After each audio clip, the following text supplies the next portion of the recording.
Hi guys, welcome back to Spelling and Word Study.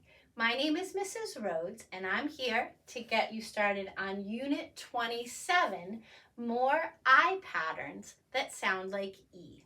Please take a second to gather your materials. You will need your green book open to page 167. You'll also need some colorful pens, markers, or crayons. Remember, whatever I mark on my board, you should be marking on your page. Please save room for a key as well. If at any point I'm moving too fast, please pause the video to catch up. You'll notice I've already gone ahead and used brown vertical lines to break my words into syllables, and I've used orange check marks to signify the stressed syllables. Feel free to pause the video and add your own syllable breaks and stress marks. All right, so last week we talked about words that contain the letter combination E-R-I. We had words like criteria, material, interior, and we noticed that in each of those words the ER was pronounced ear and the I was often pronounced as a long E. Material. Well, this week we're going to see that I again. It's not going to show up after an ER pattern. It's going to show up after several other patterns, and each time we see it, it will be pronounced E. Now, I want you to notice that that long E sound is not showing up in our stressed syllables. So that's a little bit different because in shorter words, we expect the unstressed syllables to make an sound, kind of morph into that schwa.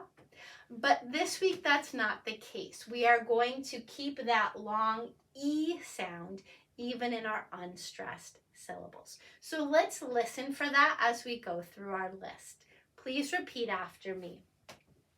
Alleviate, audience, colonial, custodian, disobedient, equilibrium, gymnasium, humiliate, idiom, idiosyncrasy. Notice I'm trying to point to that I for you, and it is not in the stressed syllable. Marsupial, memorial, menial, nutrients, podium, portfolio, radiant, radius, recipient, and trivial. So let's choose a color and let's go through and circle the I's that are being used as a long E. We're not going to circle all of our I's. We've got plenty of I's this week that are being used as a short I sound or as a schwa, an sound. But in alleviate, there it is here, audience, colonial, custodian, disobedient, equilibrium, gymnasium, humiliate, idiom. Notice that that I is always showing up at the end of a syllable. Sometimes it's a syllable by itself in a word like idiom or humiliate, and sometimes it comes after a consonant. V, D, ni, D, D, re. Okay, let's keep going. Idiosyncrasy, marsupial, memorial, menial, nutrients, podium, portfolio, radiant, radius, recipient, and trivial. Okay. In your key, green oval equals I, but it makes a long E sound. Okay, that's where I want you to focus your attention this week. All right, so now what I want to do is just talk about the meanings of our words because we have lots and lots of great vocabulary this week. So let's start with the word alleviate. If you, that's a verb, by the way. if you take Advil or Tylenol or a different pain reliever, that should alleviate your pain. It should make it better. Okay? Sometimes we try to alleviate someone else's stress load. If it seems like they've got too much work to do, we say, hey, can I help you? Do you want me to unload the dishwasher? Do you want me to run this errand? We're trying to alleviate their stress. Okay. An audience, that's a noun. I think you know what that is. A group of people that watch a performance. They all clap at the end to show their appreciation. Colonial is an adjective. It's a describing word. You see that AL ending? That's our clue right there.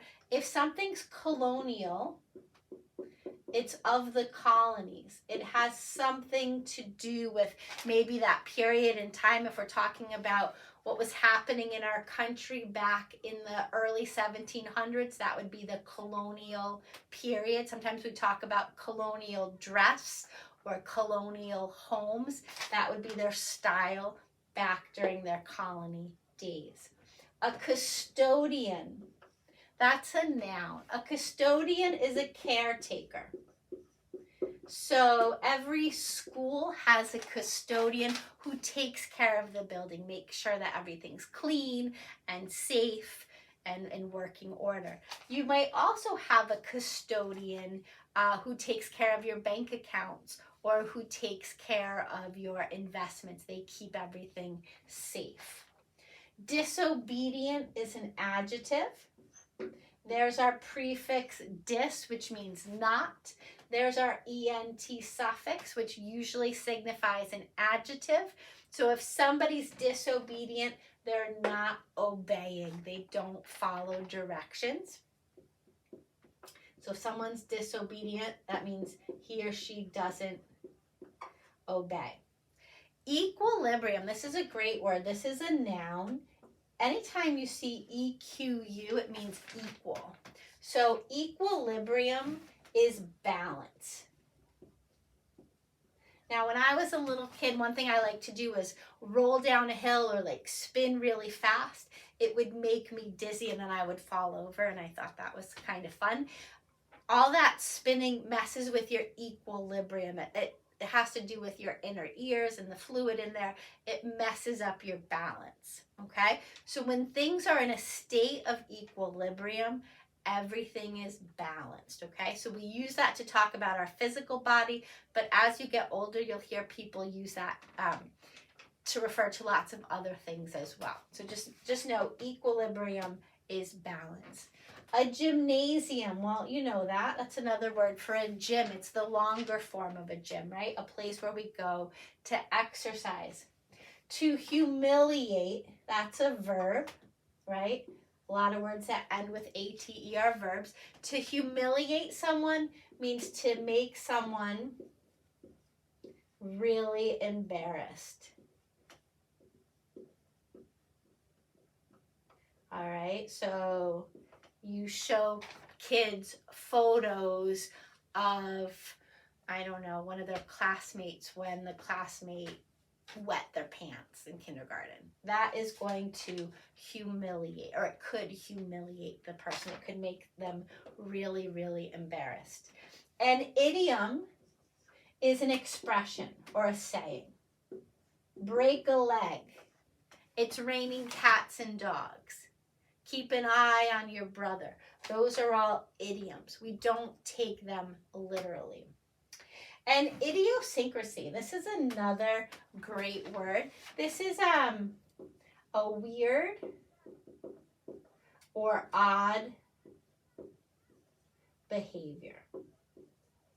Okay? So most of us want to fit in, so we dress and act and talk like other people, but we all have our idiosyncrasies. Maybe you like to put ketchup on your toast.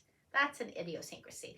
Maybe every time you drive over a bridge, you hold your breath. That's an idiosyncrasy, okay? So an idiosyncrasy is just an odd or weird or just unusual behavior. A marsupial, that's a noun. That's an animal with a pouch. Kangaroos, koalas, possums. Okay, so animal with a pouch. We don't have any marsupials here in North America, or at least none that are native to North America. But if you go to Australia, New Zealand, some of the islands around there, that's where you will see marsupials. Memorial can be a noun if we talk about a memorial, right? We put a statue in the center of town as a memorial. It can also be used as an adjective. Think about Memorial Day or a memorial service. All of this has to do with remembering people who died. So on Memorial Day, we remember the men and women who died serving our country. Menial is an adjective. If something's menial, it's, I don't know a good adjective. It's like, it's not glamorous and it's not fun. So if you think about taking care of your house, there are some chores that seem kind of cool, like maybe mowing the lawn. You would think that that was kind of fun. Some kids think vacuuming is fun. But then there are other chores that are menial tasks. Nobody wants to clean the toilets, but it has to get done. Nobody wants to sweep the floor, but it has to get done. So when we think of menial, think of like low-level tasks. Okay, so of low-level tasks. And again, there's our AL, memorial, menial, colonial. That's a good clue that we're going to use an adjective here. Nutrients, that's a noun. When we talk about nutrients, could be vitamins, minerals, things that are healthy for our body, things that are nutritious. A podium, that's something that you stand up on the podium or behind the podium when you're giving a speech.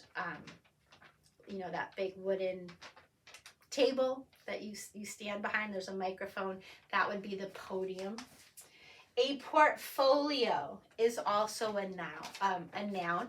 A portfolio would be maybe an album or a collection, something that highlights all the work you've done. So if you are an artist and you're trying to get into art school, they want to know if you have any talent. So you're going to show them your portfolio, all the paintings you've done or all the charcoal drawings. If you're a photographer, you might have a portfolio full of photographs that you've taken.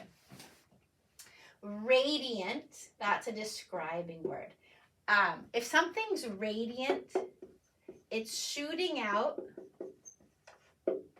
heat or light.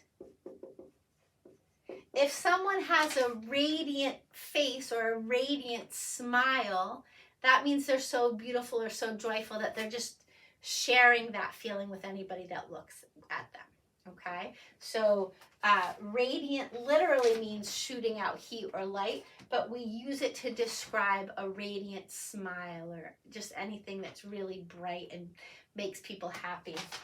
A radius is a noun. When we talk about a circle, the radius is the distance from the center to the edge. So there's a radius, there's a radius, there's a radius. A recipient, that's also a noun. A recipient is a person who receives. Maybe at your soccer banquet, you were the recipient of a Most Improved Player award, or maybe you were the recipient of a coach's award. So the recipient is the person who receives the award or the praise. And then the last word is trivial. And again, because we have our AL ending, it's probably going to be an adjective. If something's trivial, it's not important. Okay, it's not a big deal. So I don't know, if a person's in a car accident and the paramedics are trying to save her life and they're getting her into the ambulance and her shoe falls off. Well, that's trivial. Who cares about a shoe, right? There's a board game I used to play as a kid called Trivial Pursuit. It's full of like fun facts that nobody really needs to know. They're not important, okay? The last thing I want to talk about is on page 170. On 170, you're going to get practice with a Latin word, which is R-A-D, rad. Whenever you see words that have rad in them, think of a ray or a spoke. And by spoke, I mean the spokes of a wheel, okay? And by array, I mean something that shoots out. So if you think about a radius, remember that kind of shoots out like the spokes of a wheel, the distance from the center to the edge of a circle. And if you think of the word, so that's a radius, and if you think of the word radiant, shooting out heat or light, that kind of goes with rays and spokes as well. So you're going to find other words like radiate, radiology, radio, radiation, and you're going to match the words to their meanings. Now, there's one more Latin word that I want you to know, and that's EQU. And I already told you anything that starts with EQU has to do with equal. So if we think about equilibrium, we're talking about balance, okay? If you've ever been on a seesaw, a teeter-totter with a friend, the goal is to always like try to come up with a state of equilibrium so that one person's not on the ground and one person's at the top.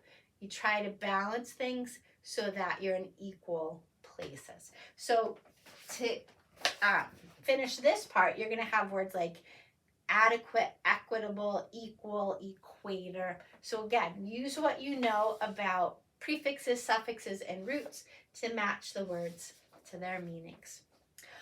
All right, that's all I have for you today. Good luck, and I will see you next time. Bye-bye.